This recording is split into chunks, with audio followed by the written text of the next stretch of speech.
My name is Maya Brooks. I'm 29 years old, and it's 2024 here in Los Angeles, California. There was a time when silence was my only language, when my voice got lost in the noise of those who thought volume meant confidence and quiet meant weakness. Back then, no one looked twice at the quiet girls sitting at the back of the classroom. But now, their kids watch my name light up on every screen. Stay with me till the end, and you'll understand how silence can become the loudest story of all. I was the invisible one. In school, I walked the halls like a ghost, not because I wanted to disappear, but because it was easier than being noticed for all the wrong reasons. I remember the laughter, the whispers, the way my name would echo in the corridor followed by giggles. She never talks. She's so weird. I'd smile softly, pretending it didn't sting, while my heart folded itself a little smaller each time. But what they never knew was that silence wasn't emptiness, it was observation. I was watching, learning, absorbing everything around me. The way people pretended, the way cruelty wore a friendly face, the way truth got buried beneath popularity. Every scene, every expression, I kept it all inside, like tiny reels of film waiting to be developed. When I graduated, no one remembered to sign my yearbook. No one said goodbye. And yet, I walked out of that building feeling strangely calm. Because deep down, I knew something they didn't, that my story hadn't even started yet. The years that followed were quiet too. College wasn't easy. I worked nights, took buses that broke down, ate cheap noodles more times than I could count. But every moment of loneliness became fuel. I'd sit by my window, camera in hand, filming nothing but the soft light hitting the wall. I didn't know it then, but I was learning how to tell stories that spoke without words, just like I once did. Then one day, I posted a short film online, a story about a quiet girl who saw beauty in things others ignored. No fancy actors, no big budget, just truth. Raw, honest, trembling truth. Within a week, it had 1 million views. Messages poured in, people saying they felt seen for the first time. That's when I realized my silence had finally found its echo. Months passed, and my films began to travel. Festivals, interviews, collaborations. The world that once ignored me now couldn't stop watching. But the real twist came one ordinary Tuesday afternoon, when a message appeared on my phone. "Hey Maya, remember me? We were in English class together. I always knew you'd make it big." I stared at the screen for a long time. It wasn't anger I felt. It was something quieter, a kind of sad amusement. The same people who once called me invisible were now desperate to be seen by me. More messages followed. "You were always different, in a good way.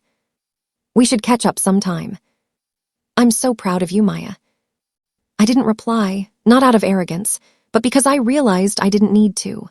My reply was already out there, in every film, every frame, every story that carried a piece of my old silence turned into light. One evening, I was on set, watching a young actress rehearse a line from my script. She turned to me and said, "This story, it feels real, like it actually happened." I smiled. It did. And in that moment, I thought of my younger self, the girl sitting alone at lunch, pretending not to hear the laughter. I wished I could reach back through time and tell her, "Don't rush to fit in. The world will catch up one day. Just keep being you." Later that night, as I drove home through the quiet streets of Los Angeles, I passed a school playground. Kids were laughing, shouting, chasing each other, full of noise and life.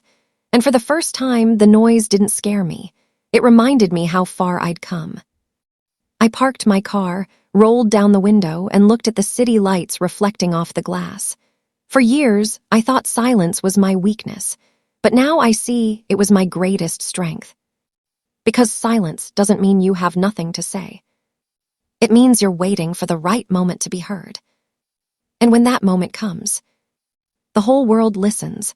That night I couldn't sleep. Success has its own kind of silence, not empty, just heavy. I lay awake, the glow of the city slipping through my curtains, thinking about how strange it felt to be known by millions yet still haunted by a few familiar faces from years ago. Sometimes, I'd scroll through old photos of school events, the ones where I stood half hidden in the back, always blurred, always unseen. Now my face filled billboards, but that quiet ache still whispered, "Do they see me now?"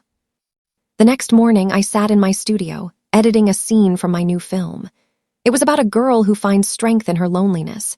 Yes, it was me again in disguise. My assistant, Jordan, walked in with coffee and said, "Maya, your inbox is full again. More interview requests, collaborations, even a talk show wants you next month." I smiled faintly. "Let's skip the talk shows. I'd rather let the work talk." He chuckled. "You're the only director I know who turns down fame like it's spam mail." But later that day, Jordan hesitated by my desk. "By the way," he said carefully, "someone left flowers for you downstairs. No name, just a note." I frowned. A note. He handed it over. The handwriting was familiar, looping, careless. I opened it. "You were always too quiet, Maya. I guess now the silence finally paid off. Chloe." Chloe, my old classmate, the one who led every joke at my expense. The girl who once told me, in front of everyone, that I'd fade into nothing. I stared at the paper for a long time. There was no apology in her words, just that same smug tone wrapped in false praise. For a moment, the old sting returned. That feeling of being small, unwanted. But this time, it didn't stay long. I placed the note aside, breathed out slowly, and pressed play on my edit again. The soft music filled the room, and I thought, "This is my answer, Chloe. This, right here." Still, curiosity got the better of me that evening. I searched her name online. Her profile came up instantly, pictures of her family, her kids. And there it was, a video of her daughter dancing to a song from my latest film soundtrack. The caption read, "My little girl loves Maya Brooks movies." I laughed softly. Life really has a way of circling back. Once upon a time, her laughter had burned me down. Now, her child's laughter played in sync with my creation. A week later, I was invited to my old school to speak to the students, an event called Where Dreams Begin. I almost declined, but something in me said, "Go, not for them, for her." When I arrived, the hall smelled exactly the same, old wood, chalk, and faint echoes of childhood. The principal welcomed me with too much enthusiasm, the kind that comes only when success walks back through the door. And then I saw them, my old classmates, now parents, sitting proudly in the front row. Chloe was there too, her daughter beside her, smiling at me with the kind of pure admiration that can only come from a child who hasn't learned the world's cruelties yet. I stood on stage, looking at the rows of faces, young, old, familiar, strange, and felt a tremor of emotion I couldn't quite name. I took a breath and began. "When I was your age, I thought silence was a flaw. I thought being quiet meant being weak. But I've learned something: silence isn't empty. It's full of stories waiting to be told." The room was still. Even the air seemed to pause. "I used to sit right there," I pointed to the back row, dreaming of the day I'd be heard. And here I am, not because I shouted louder than others, but because I listened longer. A soft murmur rippled through the students. I caught Chloe's eyes in the crowd. For the first time, her face wasn't mocking, it was humbled, maybe even sorry. After the talk, her daughter came running up to me, holding a small notebook. "Miss Brooks, will you sign this? I want to be a storyteller too." I knelt down, smiled, and wrote, "Never be afraid of being quiet. The world needs listeners to make better stories." As I stood up, Chloe was there, hesitant, awkward, her voice smaller than I ever remembered. "Maya, I just wanted to say I'm proud of you. You turned out incredible." I could see the years of distance, guilt, and unspoken words between us. For a moment, I thought of saying something sharp, something that would sting the way her words once did. But I didn't. I just nodded softly. "Thank you," I said, with a calm that felt like freedom. As I walked out of the school, the sunset stretched over the playground just like it used to. Kids were laughing again, the same kind of laughter that once haunted me, but this time it sounded different, softer, lighter. In that golden light, I realized something I'd never said aloud. Forgiveness isn't weakness. It's the quiet proof that you've outgrown the noise. And maybe, just maybe, that's the truest revenge of all. The next morning, the world outside my window felt lighter, as if the universe had exhaled with me. The talk at my old school had gone viral overnight. Someone had filmed it, uploaded it, and within hours, millions of people were sharing it with captions like, "The girl they ignored is now teaching the world how to listen." I watched it once, just once, and then turned it off. I wasn't chasing validation anymore. I had lived enough years searching for it in the wrong places. But still, it felt surreal that my silence, the same one they once mocked, had now become a voice strong enough to echo around the world. Jordan called me early. "Maya, your speech is everywhere. You're trending across platforms. Talk shows, interviews, even Netflix wants a documentary about you." I laughed softly. About me, or about the quiet girl they can finally hear? He grinned through the phone. Maybe both. Either way, the world's listening. But behind that growing success, something inside me stirred. A question. What happens when the noise of success starts drowning the peace that silence once gave you?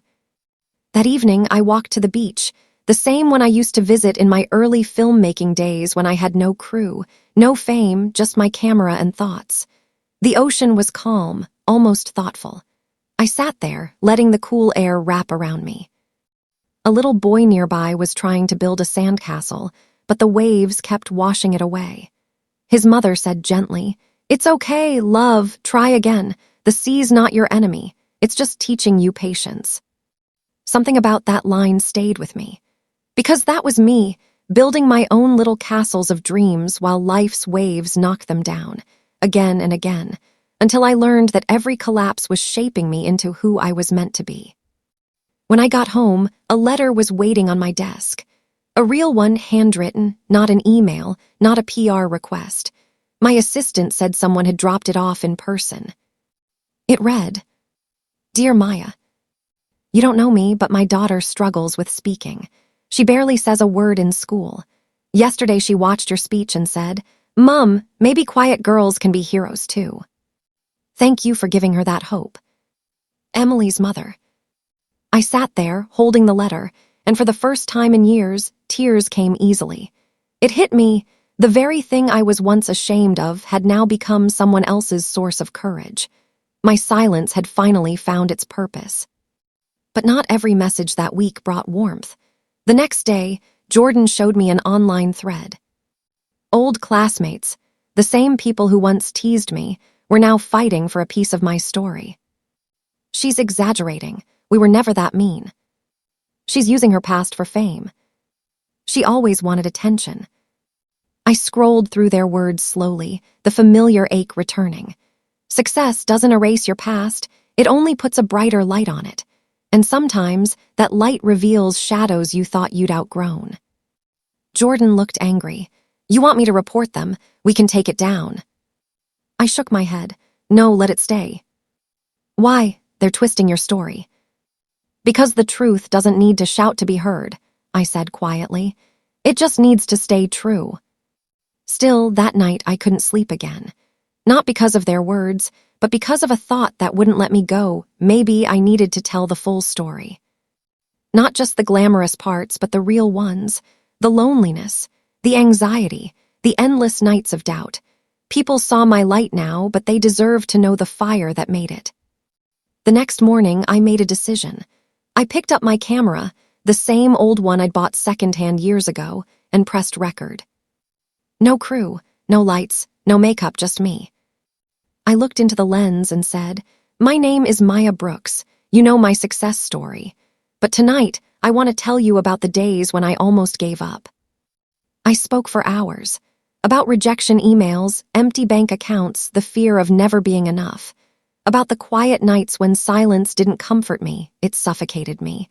And about the one teacher who told me, "Maybe your voice isn't meant to fill rooms, Maya. Maybe it's meant to fill hearts." When I finished, I uploaded it without editing. No background music, no fancy cuts, just truth. The next morning, the video had millions of views. Comments flooded in, people saying it felt like she was speaking directly to them, like her story was theirs too. That's when I realized success wasn't about proving them wrong anymore. It was about helping others believe they could be right about themselves. As the sun rose over Los Angeles, lighting up the glass towers like they were on fire. I whispered to myself. This is what silence was waiting for. Not applause, not revenge, just meaning. And maybe, for the first time, I truly felt heard. The day after my confession video went viral, the world seemed strangely still. The kind of stillness that comes when the storm has already passed, but the air still hums with energy. I walked into the studio expecting chaos, reporters, flashing lights, endless calls, but instead there was quiet respect. People looked at me differently now, not as a celebrity or filmmaker, but as someone real. Someone who had bled a little to create beauty. Jordan was already there, scrolling through messages. "You won't believe this," he said, handing me his phone. "BBC wants an exclusive interview, and Opera's team emailed." I smiled faintly. "Tell them I'll think about it." He laughed. "You're the only person alive who can make Opera wait." But even with the noise of success growing louder, something in me had softened. I didn't want the spotlight anymore. I wanted stillness, a life that wasn't just about screens and scripts, but about connection. That afternoon, as I drove through the old parts of the city, I took a detour. Something inside me wanted to revisit the places that once shaped my silence. I parked outside the small library I used to escape to in high school. It was still there, the same brick walls, the same creaky sign that read Lowe's Angels Public Library, established 1978. Inside, it smelled of dust and memory. The librarian, an older woman with silver hair, looked up and smiled. "Haven't seen you in years." I blinked, surprised she remembered. "You still remember me?" She nodded. "The quiet girl who used to sit in that corner with her notebook. Of course, you barely spoke, but you wrote a lot. Do you still write?" I smiled. Every day, just in a different form now. We talked for a while about books, life, and time. Before I left, she said something that stayed with me. "You know, silence ages well. It keeps its truth longer than noise ever can." As I stepped out, a gentle breeze brushed past my face, and for the first time in years, I felt like that same quiet girl again, except this time proud of her stillness. Later that week, I received a message request on social media. It was from Chloe again. "Maya, I saw your new video. I didn't realize what you went through back then. I'm sorry, truly. I know words can't undo it, but I just wanted you to know you inspired me. I've started writing again." I didn't know how to respond. For years, I'd imagined what I'd say if she ever apologized. Maybe I'd make her feel the same smallness I once did. But reading her message, I didn't feel anger, just quiet closure. I typed slowly. "Thank you, Chloe. I hope you find your voice too. It's never too late." And that was it. No long conversation. No reopening of old wounds. Just peace. Quiet, simple peace. That night, as I sat on my balcony, I watched the lights of the city stretch across the horizon. Every flicker felt like a story, someone's dream, someone's heartbreak, someone's beginning. For the first time, I realized how connected we all are, even through silence. My phone buzzed again, a video call request. It was my mother. I answered, and she smiled, her face framed by the soft light of her kitchen. "Maya, your father and I watched your video," she said gently. "We didn't know how hard it was for you back then. You never told us." "I didn't want to worry you," I whispered. She nodded. "You've made us proud, not because of the fame, but because you never turned bitter." That line hit me deeper than she could imagine. Because that was the real journey, not turning pain into success, but turning it into kindness. When the call ended, I sat in silence again, the kind that no longer hurt, the kind that healed. I thought about the little girl who once wrote stories in secret, hoping one day someone would care enough to read them. And I realized she finally got her wish. But more than that, she'd learned that being quiet was never the problem. It was the world that needed to learn how to listen. The next morning, I began a new script. Not about revenge, not even about success, but about peace. About a woman who forgives the world that once ignored her and teaches others how to see beauty in the quiet. As I typed the first line, a smile tugged at my lips. It read, "Once upon a silence, there lived a girl who thought no one could hear her. Until one day, she realized her silence was already speaking. And with that, I knew my next film wouldn't just tell my story. It would tell the story of every person who ever felt invisible, every soul who ever stayed quiet and thought it made them small.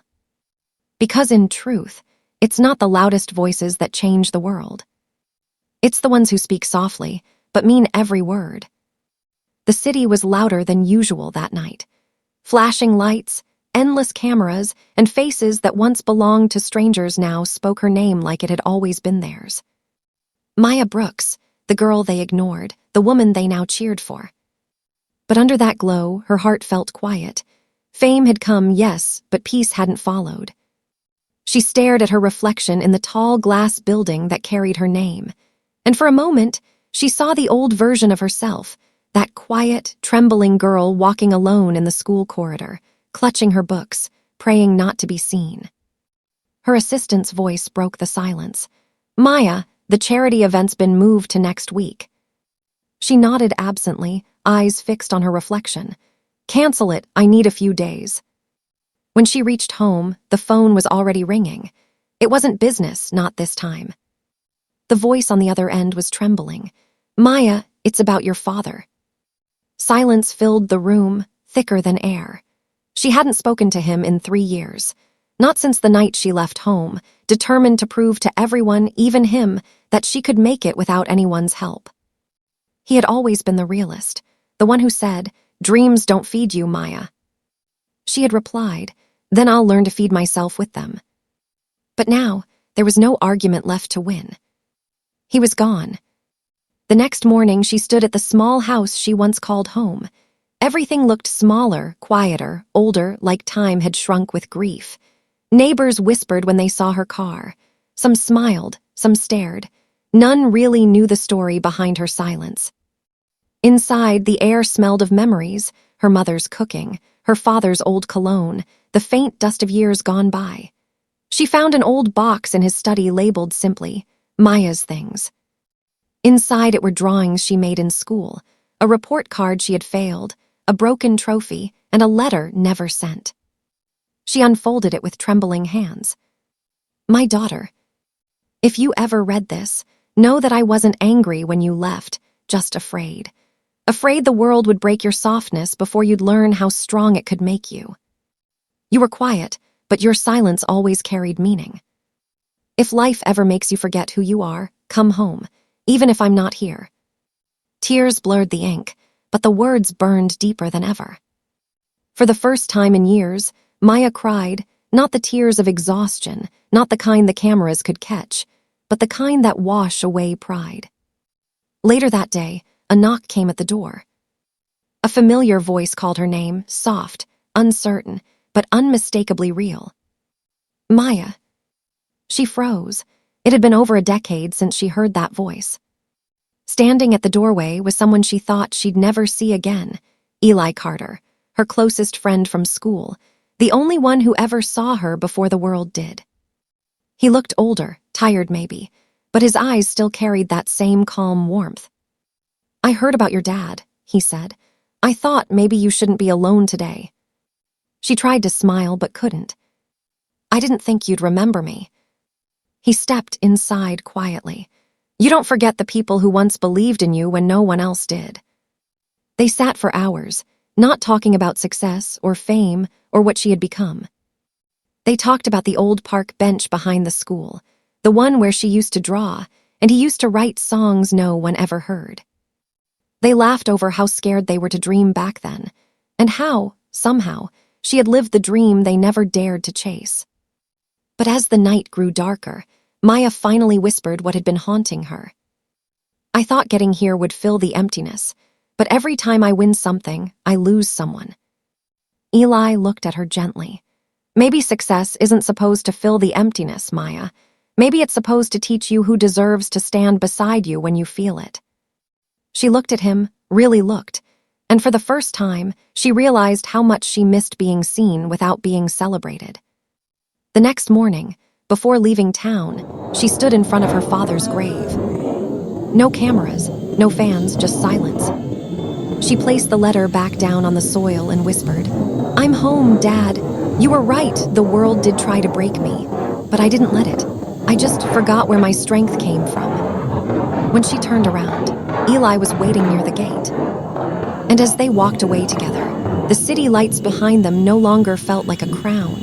They felt like a reminder. Fame had given her recognition, but loss had given her meaning. And for the first time in a long time, Maya Brooks wasn't walking alone. The morning sun cut through the clouds like a quiet promise. Maya sat in the back seat of the car, watching the small town fade behind her. The same streets that once whispered her name in mockery now lay still, as if finally silent out of respect. Eli was driving. The hum of the engine filled the silence between them, not awkward, just full of memories they didn't need to speak aloud. Do you ever think about what would have happened if we'd stayed? Maya asked softly, eyes still on the window. Eli smiled faintly. You mean, if we hadn't tried to run from who we were? She nodded. He took a slow breath. You still would have become something incredible. Maybe not the same way, but you always had it in you. Even when you were silent, you spoke louder than the rest of us. His words landed gently, not like flattery, but like truth wrapped in calm. They reached Lowe's Angels by evening. The city looked different now, too shiny, too loud. After the quiet of home, the glitter of success suddenly felt heavy. Her phone wouldn't stop buzzing, messages from producers, invitations, interviews, brands offering collaborations. But for once, she didn't rush to reply. Instead, she walked to her editing room. Walls covered with awards, film posters, and lines of quotes that used to motivate her. But tonight, she removed one from the wall, the one that read, "Silence is weakness." She tore it in half and whispered, "Not anymore." Eli watched from the doorway. What are you thinking? I've been telling stories that look perfect, she said. But maybe it's time I tell one that's honest. You mean yours? She nodded slowly. Mine. That night, she stayed awake, not with exhaustion, but with purpose. She opened her laptop, started a blank project, and titled it The Quiet Girl.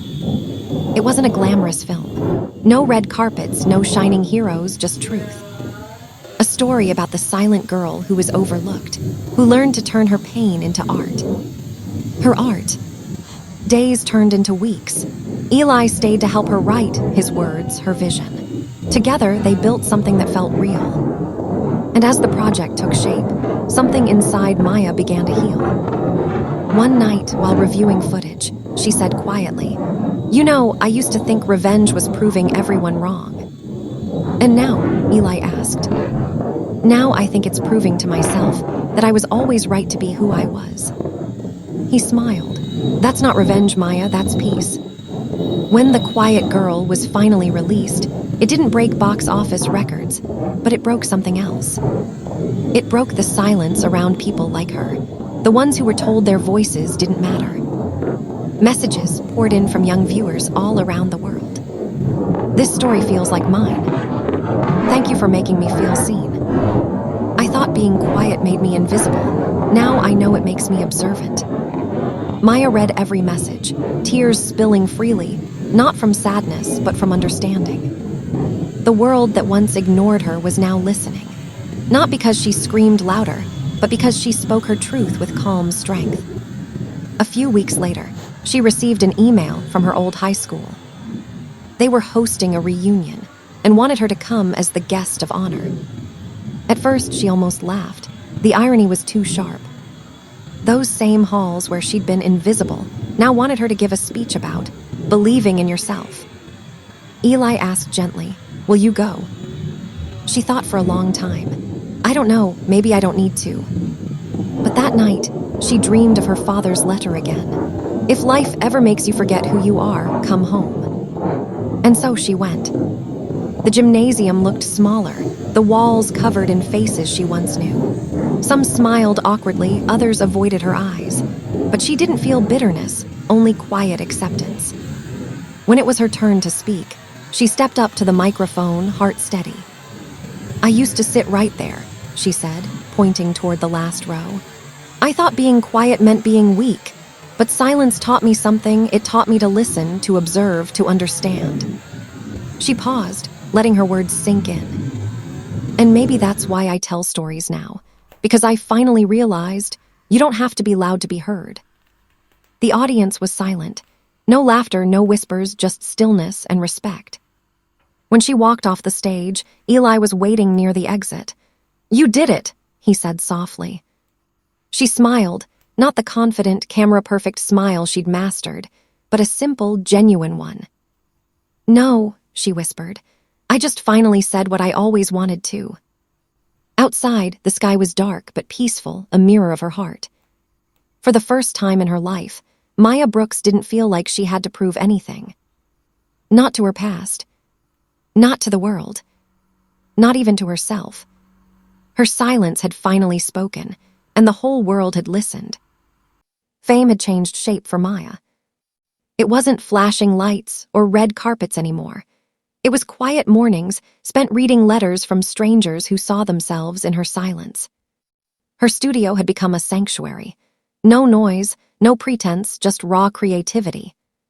Every morning, she'd walk in barefoot, make a cup of tea, and watch the sunlight pour across her storyboards. The air smelled of paper, coffee, and peace, 3 things she never thought she'd earn. But peace has a fragile rhythm. It only takes one unexpected note to break it. That note arrived in the form of an email. Subject: "You probably don't remember me." She almost ignored it until she saw the name. Chloe Turner. The girl who once led the whispers behind her back. The one who'd giggled in classrooms when Maya stammered through presentations. Now, years later, Chloe was reaching out. The email was short, almost uncertain. "I saw your film, The Quiet Girl. It broke me in ways I can't explain. I work with troubled teens now, kids who don't fit in. Your story helps them open up. I'd love to talk if you're willing." Maya stared at the screen, heartbeat unsteady. Her instinct was to delete it, to protect her peace. But something stopped her. Maybe curiosity, maybe forgiveness, or maybe the strange ache that still lingered from those old school days. She wrote back, "Let's meet." They met in a small cafe downtown, neutral ground. Chloe looked different, older, softer. The confident smirk that used to live on her face had been replaced by quiet regret. "Maya," she said with a nervous laugh, "I didn't think you'd actually come." "I didn't either," Maya replied, voice calm but unreadable. Chloe wrapped her hands around her coffee cup. "I owe you an apology. For everything I said, everything I did. You didn't deserve any of it." Maya looked at her, not with anger but with a strange kind of sadness. "Why now?"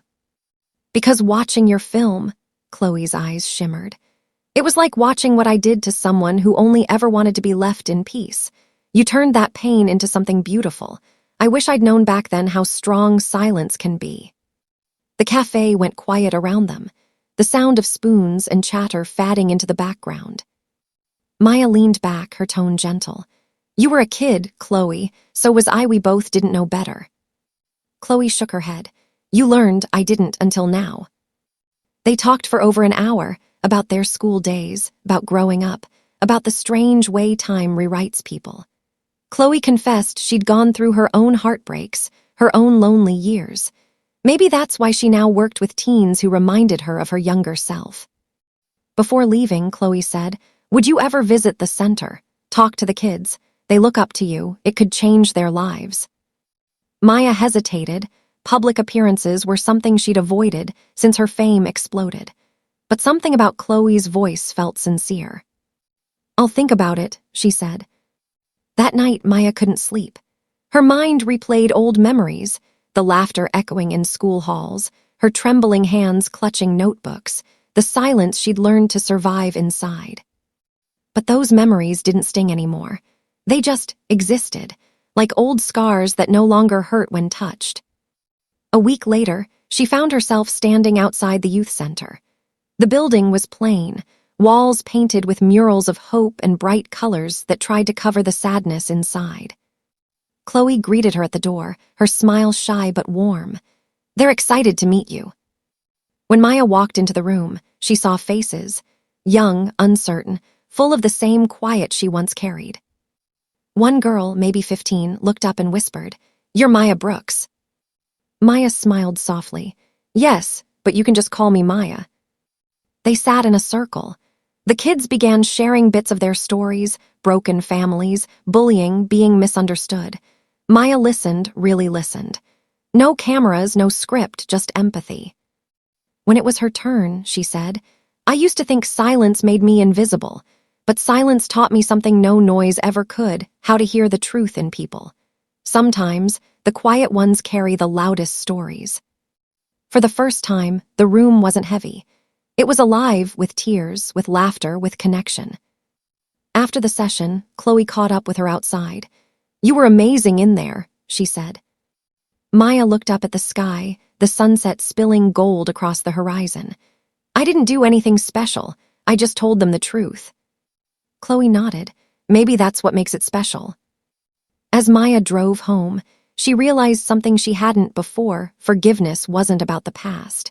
It was about freeing yourself to live in the present. She thought of her father's words, her old classmates, and the girl she once was. The world had been cruel, but she had transformed it, not with revenge, but with grace. That night, she added a new note to her wall, written in her father's handwriting from the old letter. "Quiet hearts make the loudest echoes." She smiled as she pinned it up, unaware that tomorrow would bring something that would test that peace all over again. The next morning began like any other, the smell of tea, the soft hum of the city waking up. But as Maya scrolled through her emails, one subject line froze her completely. Urgent, regarding the Quiet Girl film rights. Her producer, Simon, had sent it at 2 a.m. The message was brief, too brief for comfort. "Call me, we've got a problem." A hollow weight settled in her chest. She called immediately. Simon's voice was tight. "Maya, I don't want to panic you, but someone's filed a claim saying parts of your script were based on their work." She blinked, stunned. "What? That's impossible. Every word came from my life." "I know," he said quickly, "but the claimant is from your old school. A journalist's already picked it up. We need to be careful." Her throat went dry. "Who is it?" There was a pause. A man named Daniel Reeves. The name hit like a stone. Daniel, one of the boys who'd mocked her mercilessly, who once stole her diary and read it aloud to the class. Maya sank into the nearest chair, her pulse thundering. "He's lying," she whispered. Simon sighed. "We'll handle it, just stay off social media for a while." But by evening, her name was trending. Quiet Girl controversy. Headlines flashed. Did Maya Brooks steal her story? Comment sections swarmed with noise, some defending her, others tearing her apart. She stared at her phone, trembling. The world she'd built on honesty was being questioned by the very ghosts she'd left behind. That night, Eli showed up at her door. "I saw the news," he said softly. Maya nodded, voice small. "It's like they're trying to erase me again." Eli sat beside her. "Then you remind them who you are, not through anger, but through truth. That's what you do best." For a moment, she wanted to believe him. But the weight of public judgment is heavier than truth itself. Days passed in a blur of calls, meetings, and sleepless nights. She barely ate. Every click of a keyboard, every new article felt like a knife. Chloe texted, "If you need anything, I'm here." Maya didn't reply. She didn't know what to say. One night, unable to bear the noise online, she drove. No destination, just movement. The city lights blurred like memories she couldn't outrun. Finally, she parked by the ocean. The waves rolled endlessly, indifferent to fame, to lies, to everything that consumed her. She stepped out, wind tangling her hair, tears stinging her eyes. For the first time in years, she screamed, not words, just raw sound swallowed by the sea. When her voice finally broke, silence followed. And in that silence, she remembered her father's letter again, the one she'd memorized long ago. When the world grows too loud, listen inward. The truth doesn't shout. She took a shaky breath and whispered, "Then let the truth speak." The next morning, she posted a video. No makeup, no lighting, no editing, just her sitting by a window. Her voice was steady. People say I stole my story. Maybe that's true in a way. I stole it back. From every person who made me feel invisible. From every voice that told me silence was weakness. The quiet girl was never fiction. It was a mirror. She looked straight into the camera. If you ever felt unseen, unheard, unwanted, this story belongs to you too. The video spread faster than any of her films. Not as gossip, as truth. The same viewers who'd once doubted her now defended her, flooding timelines with messages of solidarity. Within a week, Daniel's claim collapsed. Evidence surfaced that he'd tried to sell his story years before, a failed attempt to profit from her success. He issued a public apology, though Maya never saw it. She didn't need to. When it was all over, Eli found her sitting in the studio again, tea in hand, eyes calm. "You handled it with grace," he said. She smiled faintly. "No, I just didn't let the noise win." He nodded. "What now?" She glanced at her storyboard, blank, waiting. Something new, something hopeful. As he turned to leave, she added softly, "It's strange, isn't it? I spent half my life fighting to be heard, and now all I want is to tell stories that make others feel less alone." Outside, rain began to fall, soft, rhythmic, cleansing. The headlines faded. The noise died down, but Maya's voice, quiet, steady, and real, remained. Because even when the world tried to rewrite her story, she'd written it in something stronger than fame. She'd written it in truth. And truth, she realized, doesn't need to shout, it just needs to be heard. Weeks passed quietly, like the world had finally exhaled. The storm that once surrounded Maya's name faded into background noise, replaced by something softer, respect. Not the loud kind that screams for attention, but the kind that lingers in silence, like trust slowly rebuilt. She spent her mornings by the window again, sipping tea, watching sunlight touch the edges of her storyboards. But this time, the boards weren't filled with scripts about fame or heartbreak. They were blank, intentionally blank. Eli noticed it one afternoon. "You haven't written in weeks," he said gently, leaning against the doorway. Maya smiled faintly. "Maybe I'm not supposed to tell stories right now. Maybe I'm supposed to listen." He frowned. "To what?" "To the people who never get asked what their story is." That sentence hung in the air like a quiet revelation. Later that week, she returned to the youth center unannounced. Chloe was surprised but happy to see her. "You came back," she said, eyes lighting up. "I told you I'd think about it," Maya replied, her voice calm but determined. "I've been thinking a lot." They walked down the hallway, past murals the kids had painted since her last visit. One showed a girl standing in front of a storm, her hair flying, her eyes fierce. Underneath, in shaky handwriting, were the words, "Silence is not empty." Maya stopped and stared. "Who drew this?" Chloe smiled. "A girl named Elena. She used to refuse to talk to anyone. After your session, she started drawing nonstop. That's her way of speaking." Something stirred deep inside Maya, that old familiar ache that came before every great idea. But this one wasn't just a film. It was something bigger. That night, she couldn't sleep. Her mind raced with faces, voices, stories untold. She opened her notebook and wrote just one line at the top of the page. Echoes, a documentary about the voices that were never heard. It wasn't about her anymore. It was about everyone else who'd lived her silence in their own way. The next morning, she called Eli. "I think I've found my next story," she said. He smiled through the phone. "Finally, what's it about?" "People who were told they don't matter, and how they proved they do." He paused. "That sounds like you all over again." "Maybe," she said softly, "but this time I'm not the subject, I'm the listener." Production started small, a borrowed camera, an old editing desk, and a few volunteers from the youth center who wanted to help. Chloe came on board as a counselor for the participants. The first interviews were raw, trembling with honesty. A boy who'd grown up without parents. A woman who'd lost her voice after an accident. A man who'd been overlooked his whole life because he didn't fit the world's idea of success. Every story broke something open inside Maya. She'd always thought silence was her burden, Now she realized it was her bridge.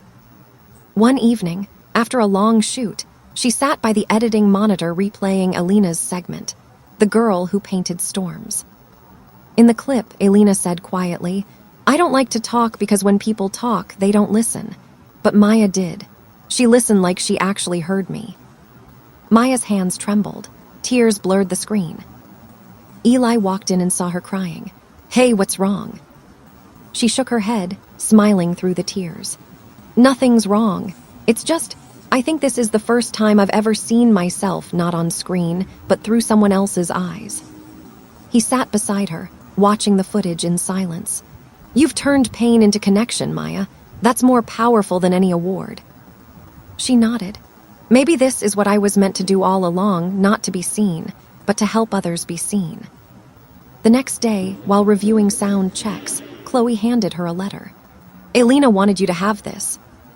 Inside, in messy handwriting, it read, "You made me believe that quiet people are not broken. We're just deep."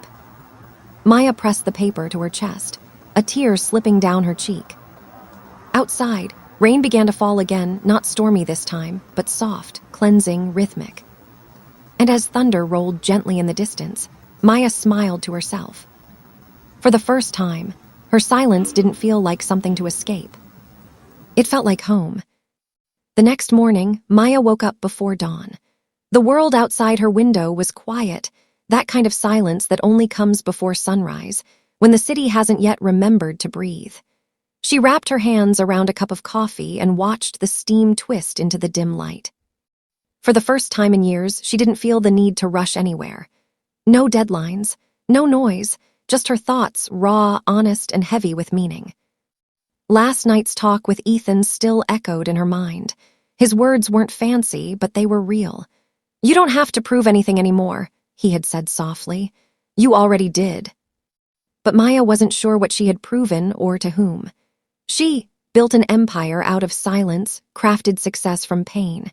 And yet, somewhere inside her, a small part still longed for peace, not applause. She opened her laptop. 1,000 unread emails blinked back at her. She smiled faintly, closed it, and whispered, "Not today." Instead, she reached for a box on the top shelf, an old one, dusty and full of her childhood sketches. Pages of messy dreams, drawn when life was still simple. There was a drawing of her standing on a stage, holding nothing but a microphone and courage. On the bottom corner, in small, hopeful handwriting, were the words, "Someday they'll listen." Maya ran her fingers over those words. A tear escaped before she could stop it. That someday had come, but it didn't look the way she imagined. It wasn't the fame or the screens or the followers. It was the connection. The messages from young girls saying her videos made them feel seen. The stories from people who found hope in her quiet resilience.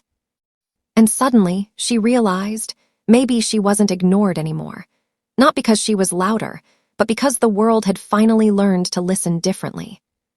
She picked up her phone and called her old high school, the same one where she had once eaten lunch alone. "Hi," she said to the receptionist, her voice steady but kind. "This is Maya Brooks. I'd like to speak to the students sometime, maybe share a few things about believing in silence, about how strength doesn't always shout."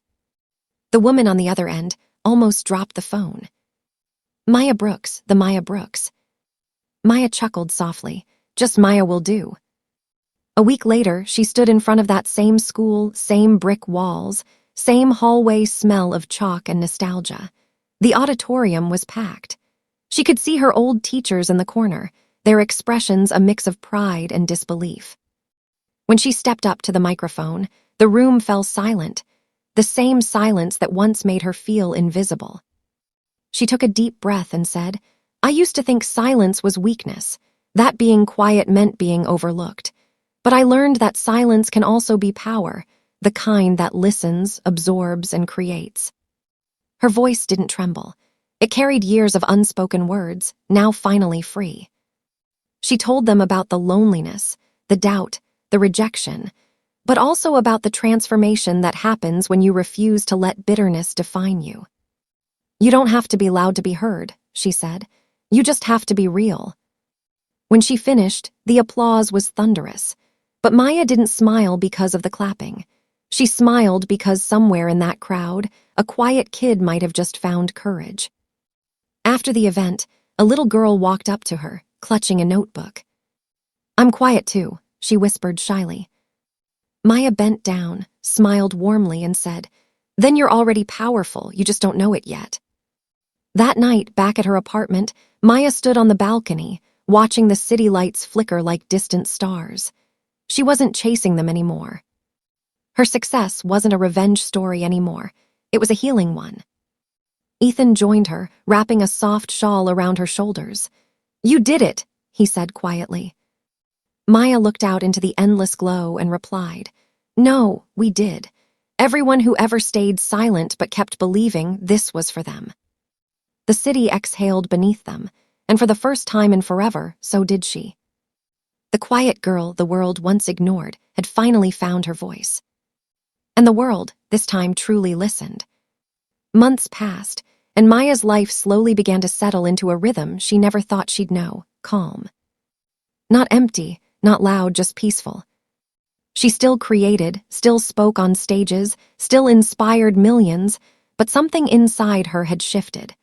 Her success was no longer about proving herself to anyone. It was about serving. The spotlight that once blinded her now simply illuminated the truth, that her story was never just hers. It belonged to every quiet heart, every overlooked dreamer who ever thought their voice didn't matter.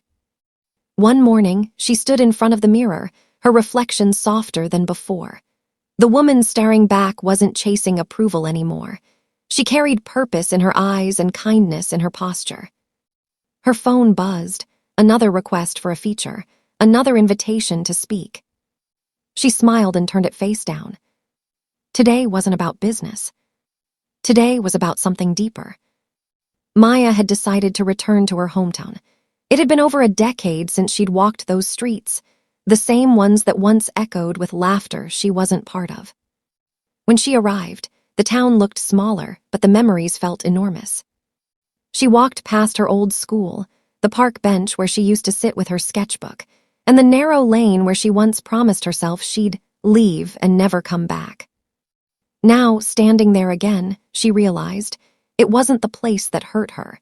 It was who she was back then, a version of herself still learning how to see value in her quietness.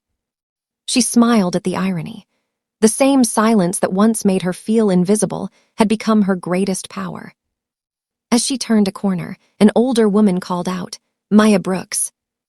It was Mrs. Green, her old literature teacher, the one who once told her, "You write like you've lived 100 lives." Maya ran to hug her. The years melted away. "I always knew you'd do something extraordinary," Mrs. Green said warmly. Maya shook her head, smiling. "I didn't. I just learned to listen to myself finally." They sat on the school steps, talking about old poems and the weight of unspoken dreams. Then Mrs. Green said something that struck deep. "You know, success doesn't always mean rising above others. Sometimes it just means rising above your own fear." That night, back in her hotel room, Maya couldn't sleep. Those words echoed in her chest like a heartbeat. She walked out onto the balcony, looking over the quiet streets of her old town. The air smelled of nostalgia and rain, and in that stillness, she felt something calling her not to return, but to give back. The next morning, she made a decision that would change everything. She opened her laptop and drafted a proposal, the Quiet Hearts Foundation, a platform for young creators, dreamers, and students who felt unseen. A space for the quiet ones to learn to express without fear, through art, writing, technology, and voice. She poured her story into the mission statement. To give every unheard voice a chance to echo, not through noise, but through meaning. When she launched it weeks later, the response was overwhelming. Emails flooded in from around the world, from students, mothers, teachers, and even people who had once bullied her. "I used to laugh at people like you," one message said. "But now I realize I was laughing because I didn't understand your kind of strength." Maya read that line 3 times, then closed her eyes. She wasn't angry. She wasn't bitter. She was grateful, Because sometimes the people who break you are the ones who teach you how to rebuild yourself stronger. Her foundation began hosting workshops, storytelling events, and scholarships for young creators who didn't fit into the world's loud mold. And every time she stepped on stage to speak, she started with the same words. I was once the quiet one, and maybe you are too. But remember, quiet doesn't mean weak.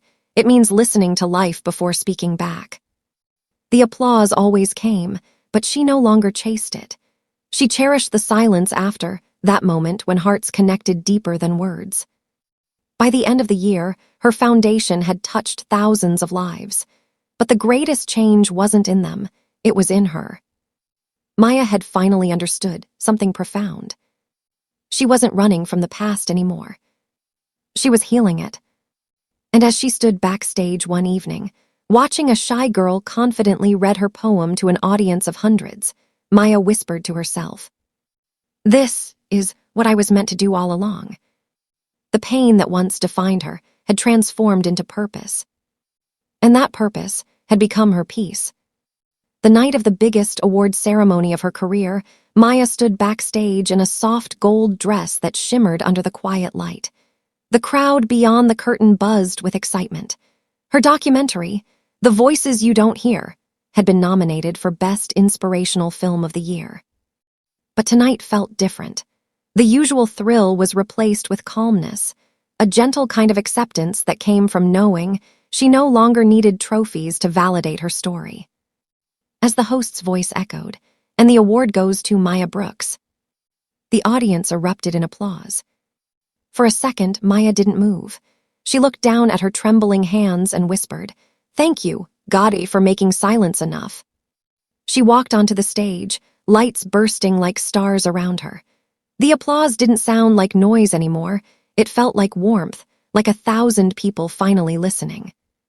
She held the award close to her heart and spoke.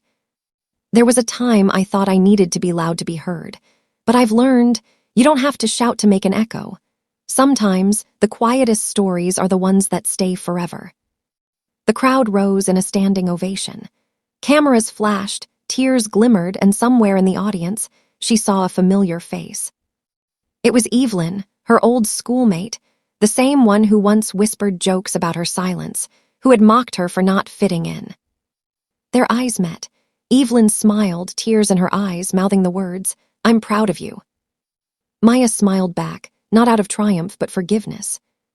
After the ceremony, reporters surrounded her, microphones everywhere. "Maya, how does it feel to finally get this recognition?" She replied softly, "It feels like peace."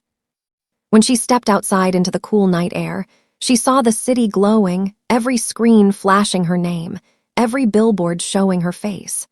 But this time, she didn't feel the rush of achievement. Instead, she felt gratitude. Because the girl who once sat alone in the corner of her classroom had finally found her place in the world, not by changing who she was, but by accepting it. Later that night, she visited the rooftop of her old apartment. The skyline shimmered beneath her like a reflection of everything she had built. She pulled out her phone and began recording a short message for her followers. Her voice was steady, sincere, the same soft tone that had reached millions around the world. "I used to believe silence was a weakness. That to be seen, I had to speak louder, act bolder, pretend harder. But life taught me something different. Silence is where truth lives. It's where you meet yourself." She paused, smiling into the camera. So, if you're watching this, the quiet ones, the dreamers, the misfits, don't rush to be understood. One day, the world will hear your voice, not because you shouted, but because you spoke truth. She ended the recording and uploaded it. Within hours, it went viral again, not because it was dramatic, but because it was real. A week later, Maya returned once more to her foundation. The building was filled with young creators, painting, filming, writing, laughing. She walked through the halls and noticed a quote painted on the main wall. "For every quiet heart that dared to dream." It stopped her in her tracks. The words weren't hers. They'd been written by one of the students. Tears welled in her eyes.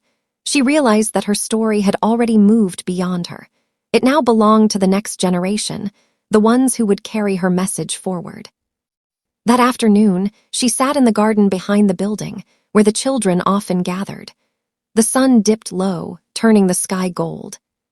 She closed her eyes and listened, the laughter, the chatter, the sound of life continuing.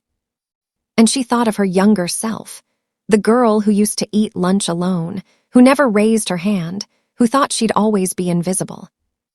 She whispered softly, "You made it, and you made it beautifully." As night fell, she wrote in her journal for the last scene of her next film, a line that would define her legacy. Quiet people don't seek the spotlight. They become it when the world finally learns to see light in silence.